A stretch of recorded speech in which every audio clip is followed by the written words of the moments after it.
Ecoar a boa nova. 18ª semana. Nós vimos então que Jesus tinha, com seus discípulos, começado seus primeiros ensinamentos. E agora vamos ver as primeiras andanças dele com os discípulos. Então, essa semana nós vamos ver Jesus indo por diversos povoados com os discípulos, ensinando eles também como fazer o anúncio do Evangelho. Então, no primeiro dia, Jesus subiu a uma barca com seus discípulos. De repente, desencadeou-se sobre o mar uma tempestade tão grande que as ondas cobriam a barca. Ele, no entanto, dormia. Os discípulos achegaram-se a ele e o acordaram, dizendo: Senhor, salva-nos, nós eremos. E Jesus perguntou: Por que este medo, gente de pouca fé? Então, levantando-se, deu ordem aos ventos e ao mar, e fez uma grande calmaria. Admirados diziam: Quem é este homem, a quem até os ventos e o mar obedecem? Então Jesus estava, depois de uma pregação, atravessando de barco o lago, o grande mar da Galileia, né? Aquele lago grande lá no norte, e que é tão grande que é chamado às vezes de Mar da Galileia. E uma tempestade abateu, e ele estava dormindo, e os discípulos foram apavorados acordar ele, né? Jesus então levanta, pergunta para eles por que da falta de fé, repreende o mar e o mar obedece, o mar e os ventos obedecem e se acalmam. E as outras pessoas que estão na barca, não estavam só os discípulos, né, perguntam: Quem é esse que até os ventos obedecem? Até o mar obedece? Então, é um exemplo de calma e tranquilidade de Jesus perante os acontecimentos tempestuosos da nossa vida, né? Esse milagre nos ajuda nesse sentido. Depois, parecido com o primeiro, só que agora Jesus estava pregando com os discípulos e ele foi rezar a montanha. Os discípulos entraram de barco. Depois que a pregação terminou, os discípulos entraram no barco e começaram a atravessar de novo aquele grande lago que é chamado Mar da Galileia. Então, vai assim o texto. Logo depois, Jesus obrigou seus discípulos a entrar na barca e a passar antes dele para a outra margem, enquanto ele despedia a multidão. Feito isso, subiu a montanha para orar na solidão. E chegando à noite, estava lá sozinho. Então Jesus passou a noite rezando na montanha, subiu a montanha, despediu a multidão e foi rezar. Passou a noite rezando. Enquanto isso, os discípulos tinham entrado no barco e navegavam. Então, pela quarta vigília da noite, Jesus veio a eles caminhando sobre o mar.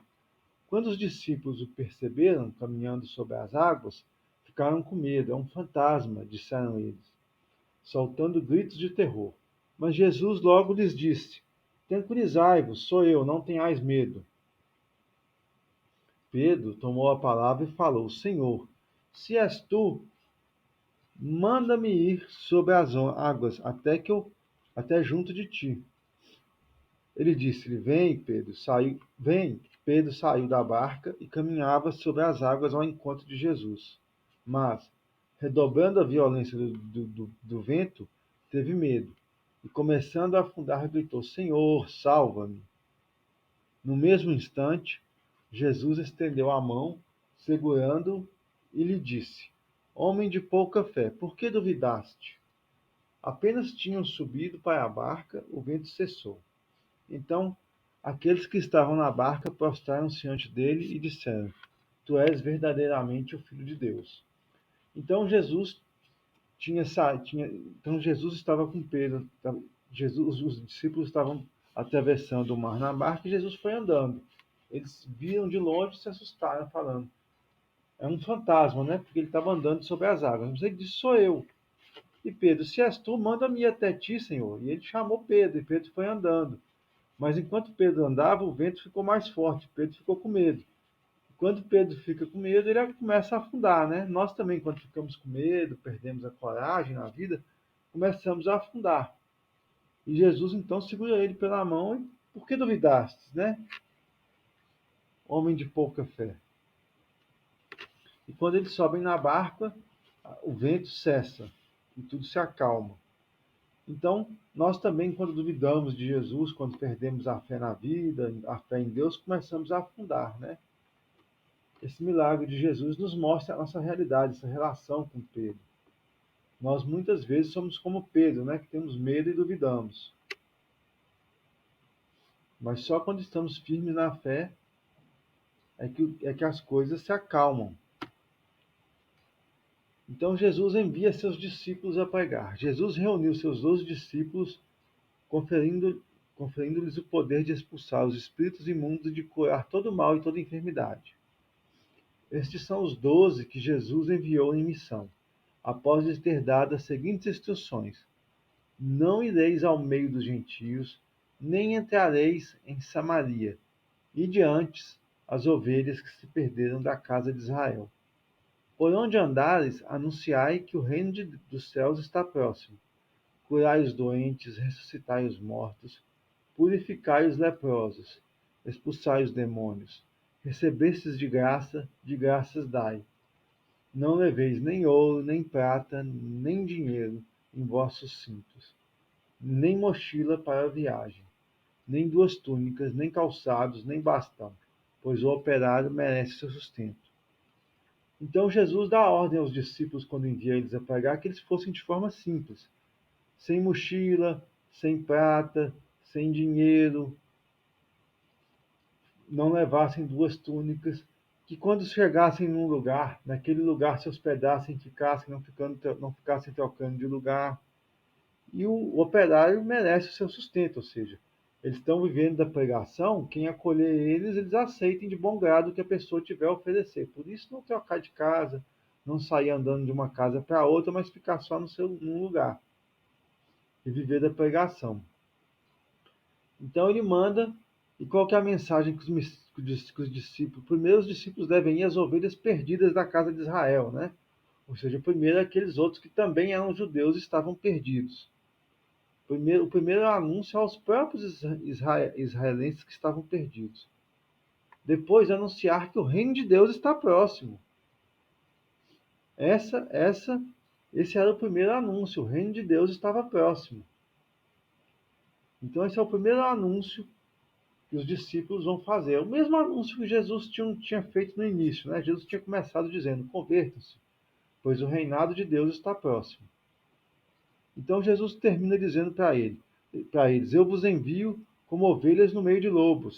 Sede, pois, prudentes como as serpentes, mas simples como as pombas, né? Então, a atitude deles deve ser com simplicidade. Com simplicidade e com humildade. E esse que assim que é a primeira instrução que Jesus dá aos discípulos. E é a primeira instrução que Jesus nos dá quando nós começamos a ir no caminho dele e queremos anunciar ele aos outros, né? Ser simples, prudente. Então vamos lá. No quarto dia, o jovem rico, né? Um jovem se aproximou e disse a Jesus: Mestre, que devo fazer de bom para possuir a vida eterna? Jesus respondeu: por que você me pergunta sobre o que é bom? Um só é o bom. Se você quer entrar para a vida, guarde os mandamentos. O homem perguntou: quais mandamentos? Jesus respondeu: não mate, não cometa adultério, não roube, não levante falso testemunho, honre seu pai e sua mãe, ame o seu próximo como a si mesmo.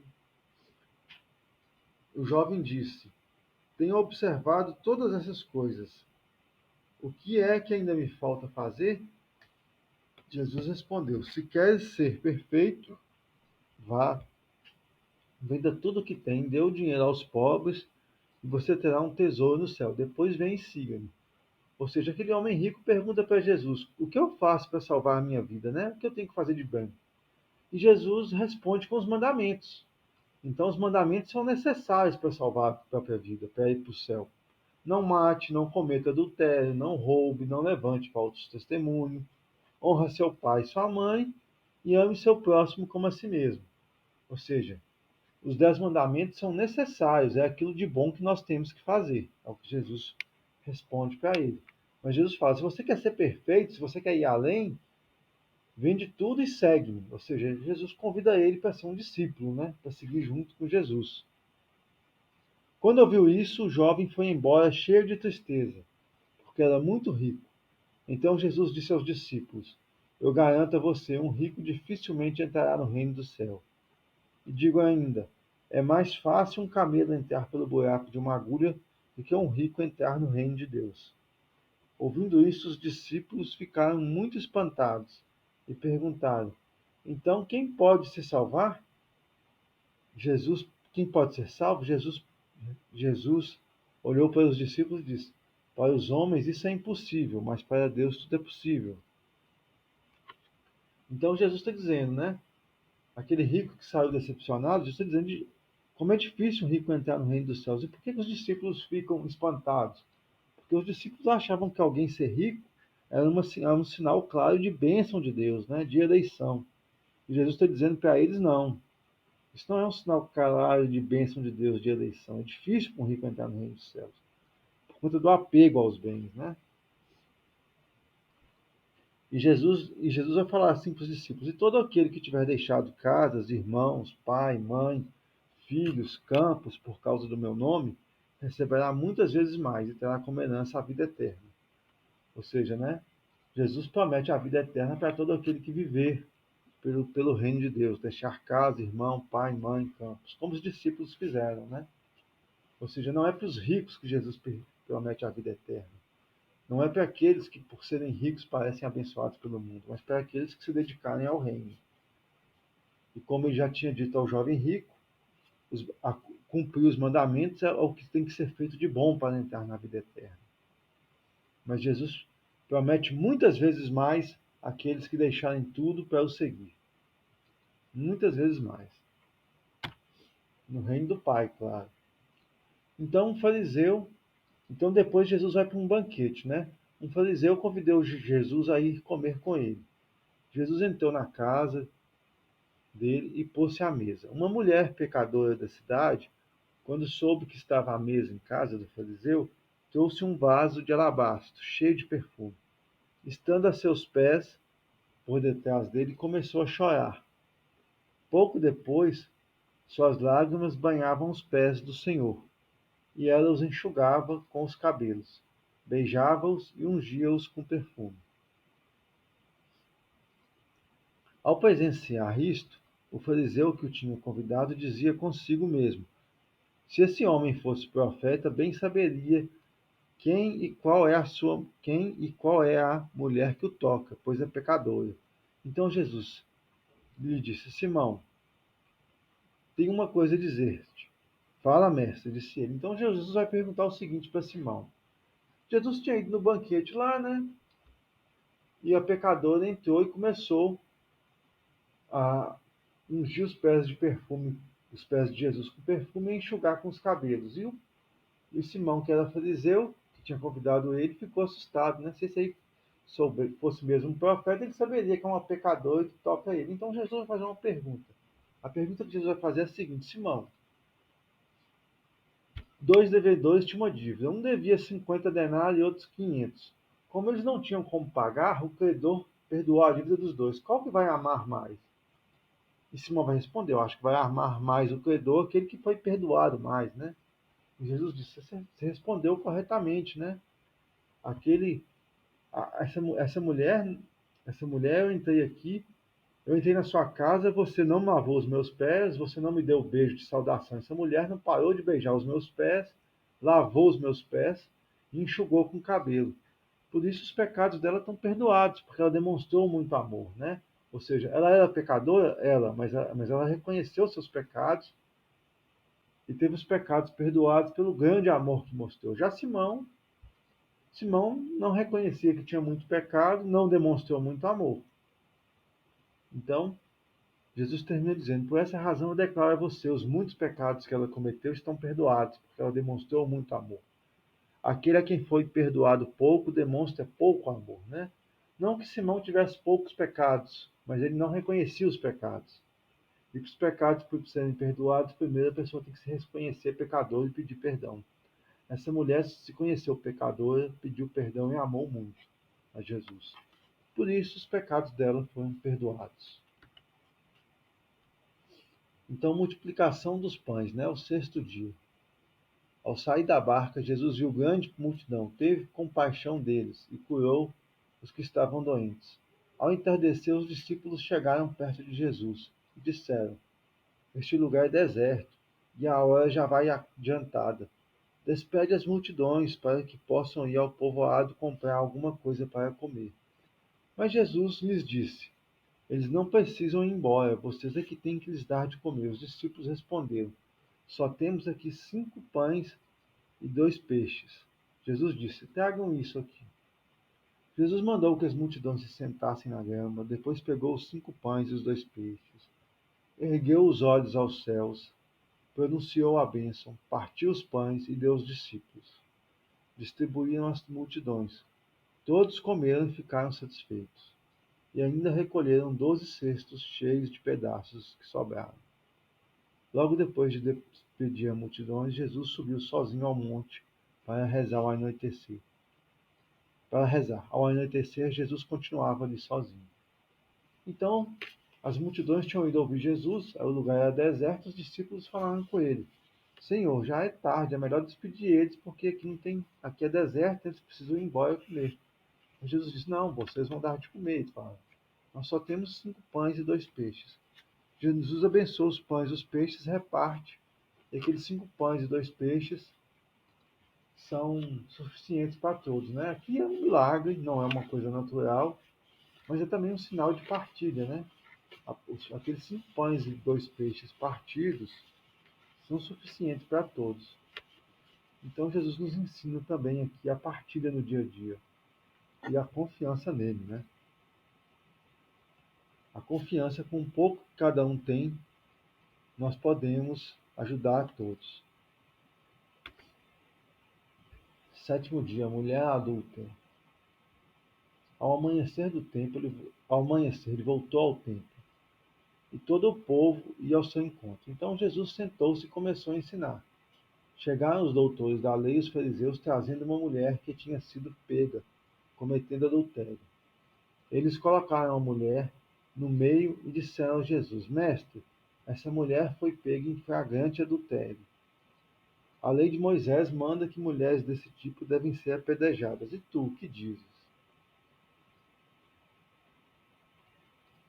Então, olha só, isso aqui, Jesus tinha ensinado o perdão, a misericórdia, dito várias vezes que os pecados estavam perdoados dos pecadores. Então eles tinham pego uma mulher em adultério e levam a Jesus, né, perguntando. Ela foi pega em adultério. A lei manda apedrejá-la. O que tu dizes? Então Jesus ficou calado escrevendo no chão, né? Mas eles insistiram, né? Os doutores da lei, os fariseus, continuaram insistindo na pergunta. Então Jesus levantou e disse: Quem de vocês não tiver pecado, atire nela a primeira pedra. Ouvindo isso, eles foram saindo um a um, começando pelos mais velhos, e Jesus ficou sozinho. Ora, a mulher continuava ali no meio.